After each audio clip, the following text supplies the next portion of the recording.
गुरमीत राम रहीम का सपना था कि पूरा हिंदुस्तान उसे जाने पहचाने। आज पूरे हिंदुस्तान में उसकी पहचान तो बन गई है, लेकिन जिस मामले में बनी है वो संगीन है। आज अगले आधे घंटे में आपको वो सारे आरोप बताएंगे जो राम रहीम पर आज तक लगे हैं। उन सारे आरोपों पर आपको कैमरे के सामने राम रहीम की सफाई भी सुनाएंगे।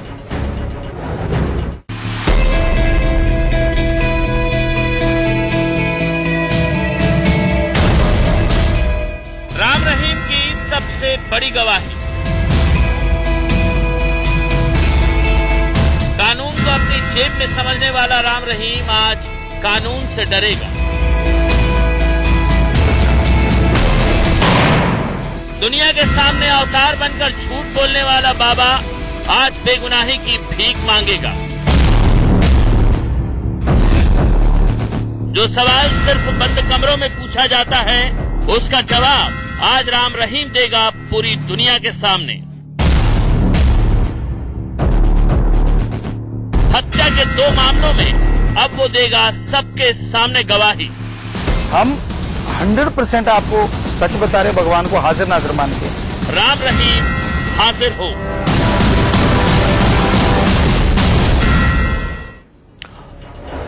राम रहीम पर कई संगीन आरोप हैं और कुछ में सुनवाई आखिरी दौर में है। वो सब भी आपको बताएंगे, लेकिन सबसे पहले आपको दिखाते हैं वो मामला जिस पर राम रहीम को 20 साल अदालत ने कैद की सजा सुनाई है। इनके साथ साथ आपको राम रहीम की इसी मामले में वो गवाही भी दिखाएंगे जिसमें वो ऊपर वाले को हाजिर नाजिर जानकर गवाही दे रहा था।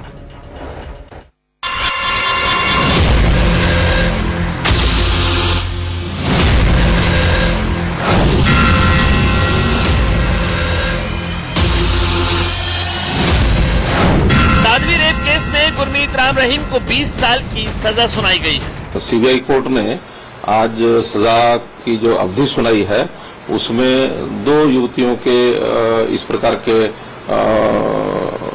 केस में और ये सजा सुनाई गई है। 10 साल एक में, 10 साल दूसरे में, कुल मिलाकर के 20 साल की ये सजा हुई है और दोनों में 15-15 लाख रुपए का जुर्माना भी लगाया गया है। गुरमीत राम रहीम को आखिरकार अपने किए की सजा मिल गई। सत्ता, शासन और कानून को अपनी जेब में समझने वाला राम रहीम अब सलाखों के पीछे होगा। लेकिन आपके लिए ये जानना भी बेहद अहम है कि कैसे कभी 5 करोड़ समर्थकों के दम पर दुनिया के सामने अपनी हेकड़ी दिखाने वाला राम रहीम रोहतक की जेल में जज के सामने गिड़गिड़ा रहा था। राम रहीम ने जज के सामने फैसला सुनाए जाने से पहले रहम की मांग की। जब राम रहीम पर सुनवाई हो रही थी, वकील दलील दे रहे थे, तब वो रो रहा था। समाज सेवा के कामों की दुहाई देकर उसने सजा कम करने की गुहार भी लगाई। सजा सुनाए जाने के बीच राम रहीम रोते रोते कह रहा था कि मुझे माफ कर दीजिए। सजा सुनाए जाने के बाद कोर्ट में बैठकर रो रहा था राम रहीम। जज के सामने दया की दुहाई कर रहा राम रहीम एक समय दुनिया के सामने ताल ठोककर खुद को बेगुनाह बताता था। इंडिया न्यूज के एडिटर इन चीफ दीपक चौरसिया के सामने उसने देखिए कैसे अपनी बेगुनाही की गवाही दी थी। आपके ऊपर कुछ बहनों ने मॉलेस्टेशन और रेप के भी आरोप लगाए। ये चीजें आज भी वहां आप जाके देखिए, कभी भी आए आपका स्वागत। देखिए आके कि वही लड़कियां वहां रह रही हैं, उनमें जज साहबानों की बहन है, इंस्पेक्टर की बेटियां हैं, ऐसे अलग अलग ऑफिसरों के बच्चे हैं वहां, जो शतरंजरी गुरुब्रह्मचारी लड़के लड़कियां हैं। तो लगभग वो 400 के करीब हैं, लड़के लड़कियां 500 के करीब। तो आज भी वो आश्रम का जो हेड है वो एक लड़की है, चेयरपर्सन जो है, तो वो तब से उसको संभाल रही है। प्रिंसिपल है। जरा बताइए उनको कौन जबरदस्ती रोक सकता है? कौन ऐसा कौन है? अनपढ़ भी नहीं रहता ऐसे तो कोई भी घर में एक बेटी को नहीं बाप रख सकता उसकी इच्छा के बिना। तो ये तो सब अपने अपने घरानों में है और बड़े बड़े ऑफिसर उनके माँ बाप हैं जो मिलते हैं हमेशा आके उनसे। तो ऐसा ये सब हमें जो लग रहा है ये सब ड्रग माफिया का ही कारनामा है। साफ हो गया कि राम रहीम की जनता के दरबार में दी गई गवाही झूठी साबित हुई। राम रहीम को साध्वी रेप केस में 20 साल जेल की सजा निचली अदालत ने सुनाई है और राम रहीम इसके खिलाफ हाईकोर्ट में अपील कर सकता है। राम रहीम 20 साल में 20 साल की सजा रेप कांड में भुगतेंगे। मतलब राम रहीम अब 2037 तक जेल में ही रहेंगे। लेकिन उस पर जो बाकी मामले चल रहे हैं उसमें हो सकता है राम रहीम लंबे न पे, मुझे 2037 के बाद भी जेल में सड़ना पड़े या फिर फांसी की सजा झेलनी पड़े।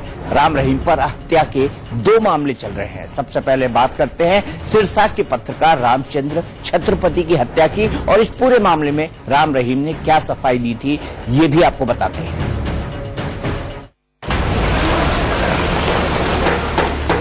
Order order. गुरमीत राम रहीम, आप पर आरोप है कि आपने पत्रकार रामचंद्र छत्रपति की हत्या कराई है। यह हत्याकांड भी राम रहीम के गले की फांस बना हुआ है। इसमें भी राम रहीम को कड़ी सजा मिल सकती है। आपको केस भी बताएंगे और हत्या का एक एक सिलसिला भी दिखाएंगे।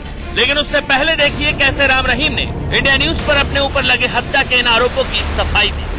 के ऊपर पत्रकार का मर्डर को आरोप लगा, इस तरह के विवादों में संत क्यों? क्योंकि ये चीजें हमारे 92 से, जैसे आपको बोला, आनी शुरू हो गई थी कि आपको फिनिश करना है, और 98 तक आते आते तो फिर वो पोस्टर आ गए कि आपको बदनाम करके छोड़ेंगे, जो मर्जी कर लो, आपको खत्म कर देंगे हम, बर्बाद कर देंगे हम। तो हमें लगता है ये उसी का एक हिस्सा है। बाकी मामले कोर्ट में, और हमें उन पे 100% यकीन है, भगवान पे यकीन है, क्योंकि हम सच है, हमारे पास सिर्फ सच और कोई चीज नहीं है। भगवान पर जिस यकीन की बात राम रहीम यहाँ कर रहा है वो सबूतों की कसौटी पर कसा जाए तो झूठा ही साबित होगा। वो 30 मई 2002 का दिन था जब सिरसा से पूरा सच नाम का अखबार निकालने वाले पत्रकार रामचंद्र छत्रपति ने अपने अखबार में राम रहीम के गुनाहों को छापा था। ये उस दिन का ही अखबार है। रिपोर्ट के बाद पहले राम रहीम ने रामचंद्र छत्रपति को धमकियां दी। 24 सितंबर 2002 को इस मामले में सीबीआई जांच के आदेश हुए। आदेश के ठीक एक दिन बाद यानी 24 अक्टूबर 2002 को कथित तौर पर डेरा के अनुयायियों ने रामचंद्र छत्रपति को उनके घर पर ही गोली मारकर हत्या कर दी। पुलिस की रिपोर्ट में राम रहीम का नाम तक शामिल नहीं था। फिर रामचंद्र छत्रपति के बेटे अंशुल छत्रपति और मामले के इकलौते चश्मदीद ने इसको लेकर जनवरी 2003 में हाईकोर्ट में सीबीआई जांच की याचिका दी। नवंबर 2003 में पंजाब हरियाणा हाईकोर्ट के आदेश के बाद सीबीआई जांच हुई। डेरे ने इसके खिलाफ सुप्रीम कोर्ट में चुनौती दी थी, जिसको खारिज कर दिया गया।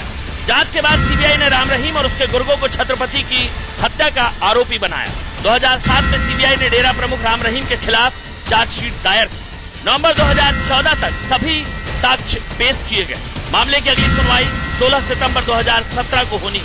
मामले में फाइनल बहस लगभग पूरी हो चुकी है। अब ये मामला भी अपने आखिरी पड़ाव में है और इस केस पर कब फैसला आएगा इसकी तस्वीर भी 16 सितंबर को होने वाली सुनवाई के दौरान साफ हो सकती है।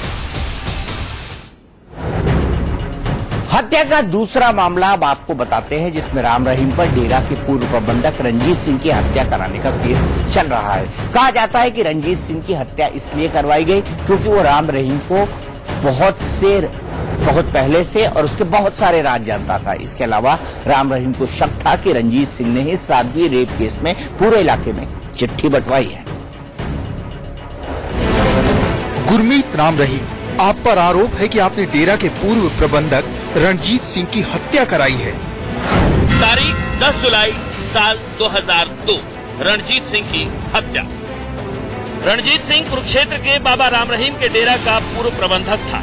रणजीत सिंह कुरुक्षेत्र के खानपुर कौलिया का रहने वाला था, जिसकी रहस्यमय तरीके से 10 जुलाई साल 2002 को गोली मारकर हत्या कर दी गई। रणजीत सिंह के पिता ने जनवरी 2003 में हाईकोर्ट में याचिका दायर कर हत्या के इस मामले की सीबीआई से जांच कराने की मांग की थी।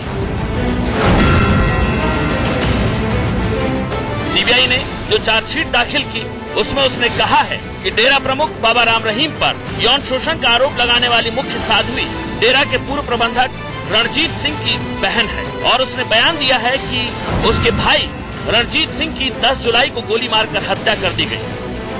सीबीआई की चार्जशीट में कहा गया है कि महिला का भाई रंजीत सिंह लंबे समय से डेरा का अनुयायी था और वो परिवार समेत डेरे में ही रहता था। रंजीत सिंह हत्या वाली तारीख से 1 साल पहले यानी साल 2001 में अपनी साध्वी बहन और बेटियों के साथ डेरा छोड़कर आ चुका था।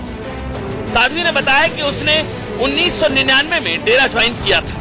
वो नए डेरे में रहती थी और 2001 तक डेरे में रही। उसी दौरान अक्टूबर में उसकी शादी हो गई, लेकिन 10 जुलाई 2002 को उसके भाई और डेरा सच्चा सौदा की प्रबंधन समिति के सदस्य रहे रणजीत सिंह की हत्या कर दी गई। हत्या के पीछे साध्वी ने बाबा राम रहीम का हाथ बताया, क्योंकि बाबा राम रहीम को लगता था कि रणजीत सिंह यौन शोषण मामले में बाबा राम रहीम के सारे राज जानता है और कभी न कभी वो बाबा के राज दुनिया के सामने ला सकता है। इसीलिए बाबा राम रहीम ने अपने आदमियों से कहकर उसे रास्ते से ही हटवा दिया। 28 गवाहों वाली चार्जशीट पर आज एक मामले में सीबीआई की विशेष अदालत से फैसला आ गया और बाबा को 20 साल की सजा सुनाई गई है। इस फैसले से अब धर्मनगरी के खानपुर गांव के लोगों को उम्मीद जगी है कि रणजीत सिंह के हत्यारों को भी सजा मिलेगी। परिवार को बहुत खुशी मिली है। 16 सितंबर को जो रणजीत वाली तारीख लग रही है, परमात्मा करे ऐसे ही कोर्ट की जजमेंट आए, हम बहुत खुश हैं। विश्वास बढ़ा है काबिल लोगों का और लोग जो कानपुर कोड़ियों के आसपास के सभी बड़ी खुशी है इस बात से। बाबा राम रहीम के पाप का खड़ा भर चुका है। अब हत्या के मामले में अगली सुनवाई 16 सितंबर को पंचकुला की सीबीआई की विशेष अदालत में होनी है। हो सकता है इस सुनवाई के बाद बाबा को दूसरा झटका लगे। गुरमीत राम रहीम पर एक और संगीन आरोप है जिसमें वो बुरी तरह फंस सकता है और वो है 400 साधुओं को नपुंसक बनाने का मामला। एक पीड़ित ने इस मामले में साल 2012 में याचिका दायर की थी जिसकी जांच सीबीआई कर रही है और जल्द ही उस पर भी फैसला आ सकता है। हालांकि जब मैंने राम रहीम से इस बारे में सवाल पूछा था तो उसने हर बार की तरह इस बार भी सफाई में खुद को पाक साफ ही बताया था। पूरा मामला देखिए और साथ में उसकी वो सफाई भी देखिए। गुरमीत राम रहीम, आप पर आरोप है कि आपने डेरा के 400 से अधिक साधुओं को नपुंसक बना दिया। एक कास्ट्रेशन का आरोप लगा है और उसकी जांच भी बकायदा कुछ लोगों को नपुंसक बनाने का आरोप लगा है और बहुत ही जिसको कहते हैं कि एक ऐसा आरोप है जो जिसके बारे में चर्चा भी आम लोग नहीं करना चाहते हैं। ये आरोप कैसे लगा और बकायदा इसके जांच के भी आदेश हो चुके हैं। 1948 में दीपक जी जब आश्रम बना, हम 3 चीजें रोकते हैं। एक, नशा नहीं करना, दूसरा, मांस अंडा न खाएं अगर आप हमारा शिष्य बनना है और ईश्वर की प्राप्ति करनी है, और तीसरा है वैश्यावर्ती नहीं करेंगे। जब तक मैरिज नहीं तो ब्रह्मचर्य का पालन और आफ्टर मैरिज संयम रखें। तो ये 3 बातें तब से लेके आज तक चल रही हैं। हम 100% आपको सच बता रहे, भगवान को हाजिर नाजिर मान के। इसके अलावा हमने कहा हो कि ये कपड़े बदलने से या जैसे आपने बोला नपुंसक होने से किसी भी तरीके से भगवान में हो ही नहीं सकता। ये सब झूठी बातें हैं, 100% झूठ है, 100% झूठे इल्जाम हैं। 5 करोड़ लोग हैं, कौन क्या करता फिरता है, कौन कहाँ रह रहा है, हमें कुछ पता नहीं। लेकिन हमारी तरफ से हमने कभी किसी को इस बारे में एक शब्द भी ना बोला, ना कोई इशारा किया। सैकड़ों साधुओं को नपुंसक बना देने का आरोप जिस शख्स ने बाबा राम रहीम के खिलाफ लगाया है उसका नाम है हंसराज चौहान। फतेहाबाद के रहने वाले हंसराज साल 1990 से डेरा से जुड़े हुए हैं। इन्होंने ही साल 2012 में हाईकोर्ट में बाबा के खिलाफ याचिका दायर की थी। 96 में जो मैं साधु रहा हूँ वहाँ पे, वो 96 में रहा हूँ। उसके बाद जो ऑपरेशन वाला सिलसिला शुरू हुआ है वो सन 2000 में शुरू हुआ था। मैं 2012 में ऑनरेबल हाई कोर्ट में गया तो माननीय हाई कोर्ट ने जो भी मैंने रिट डाली उसको एक्सेप्ट किया और आगे के जितने भी एपिसोड है या जो भी स्टोरी है वो पूरी दुनिया, पूरी जनता के सामने है। हंसराज खुद पीड़ित है और उन्होंने डेरा में दूसरे साधुओं के साथ हुए अत्याचार को अपनी आंखों से देखा है। हंसराज ने ऐसे 166 साधुओं की लिस्ट हाईकोर्ट को सौंपी है जिन्हें नपुंसक बनाने का आरोप बाबा राम रहीम पर लगाया गया है। आपने भी 166 लोगों की जो लिस्ट सीबीआई को कोर्ट को दी थी, तो उसमें भी कोई और सामने मैन कोई आया जिसने आपका रिट डालने की बात कही है कोर्ट में? देखो, आने को तो अभी मामला सामने बहुत से लोग आ चुके हैं और बहुत से लोग आने भी वाले हैं, लेकिन कहीं ना कहीं उनकी आइडेंटिटी क्लोज है और अभी मैं सबके सामने बोल रहा हूं। अब जो हुआ है 400-500 लोगों के बीच में, तो बाकी का जो सिलसिला वो अभी सामने आने वाले हैं, जल्दी पब्लिक के सामने आएंगे। बाबा राम रहीम पर लगा ये आरोप फिलहाल सीबीआई के पास है। हालांकि हंसराज ने हाईकोर्ट से अपील की है कि उनके मामले को फास्ट ट्रैक कोर्ट को सौंपा जाए।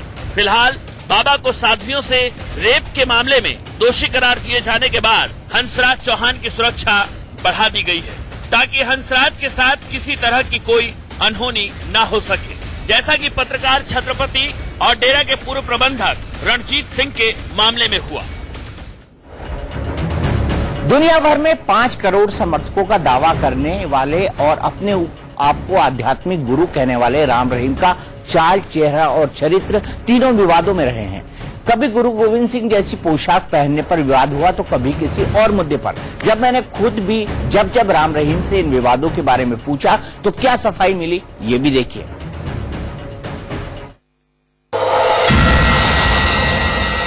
सिख संगत आपका हमेशा विरोध करती रही है और सिख संगत का ये कहना है कि आपने उनके गुरु की एक ड्रेस पहनी। जब तब ये बात हुई थी और 4 धर्मगुरु आए थे, मुस्लिम भी थे उसमें, शायद एक ईसाई थे उस धर्म से, तो 4 एक शायद आर्य समाजी थे, तो ये 4 लोग आए थे। तो उन्होंने हमारे कपड़े देखे, हमने लाए तो हमने उनको दिखाया। चूड़ीदार पजामी थी, अनारकली ऊपर कुर्ता था और ऊपर टोपी थी, यहाँ बेल्ट था। वो दंग थे, कहते गुरुजी हमें तो बताया गया था आप पगड़ी पहनते हो, ये तो टोपी है और ये बेल्ट है, यहाँ तो कमर कसा कुछ कसा ही नहीं है आपने ऐसे तो, और ये पजामे। हमने उनको बताया ये तो मुगल बादशाह के टाइम के 92 से पहन रहे हैं जब फंक्शन होते हैं। तो जो गुरु साहबानों की ड्रेस अगर आप कहते हैं तो तलवंडी साहबों में हमने खुद देख रखी, जाइए उससे मिला दीजिए, जो सजा आप कहें वो हम तैयार हैं। डेरा प्रमुख गुरमीत राम रहीम के साथ कुछ और विवाद हैं जिनके बारे में आपको हम बता देते हैं। जैसे एक मामला है 7 मई 2007 को जब सुनाम में प्रदर्शन कर सिखों पर धार्मिक डेरा ने समर्थकों ने गोली चला दी थी, जिसमें एक सिख युवक की मौत हो गई थी। ऐसे ही एक मामला साल 2010 का है जिसमें डेरा के पूर्व साधु राम कुमार बिश्नोई ने हाई कोर्ट में याचिका दायर कर डेरा के पूर्व मैनेजर फकीर चंद की गुमशुदगी की सीबीआई से जांच कराने की मांग की थी। आरोप लगा कि डेरा प्रमुख के आदेश पर फकीर चंद की हत्या कर दी गई है। आपको बता दें कि इस मामले में भी उच्च न्यायालय ने सीबीआई जांच के आदेश दिए हैं, जिसके बाद डेरा समर्थकों ने हरियाणा, पंजाब और राजस्थान में सरकारी संपत्ति को नुकसान पहुंचाया था। हालांकि जांच के दौरान सीबीआई ने सबूत न जुटा पाने की स्थिति में इस मामले पर क्लोजर रिपोर्ट फाइल कर दी, लेकिन साधु राम कुमार बिश्नोई ने हाईकोर्ट में क्लोजर को चुनौती दी है। तो फिलहाल हमारी इस खास पेशकश में इतना ही, लेकिन राम रहीम और रामपाल से जुड़ी एक एक खबरें हम आपको दिखाते रहेंगे। कल बड़ी कवरेज होगी हमारी रामपाल पर। तब तक के लिए शुक्रिया और इंडिया न्यूज पर खबरों का सिलसिला लगातार जारी है।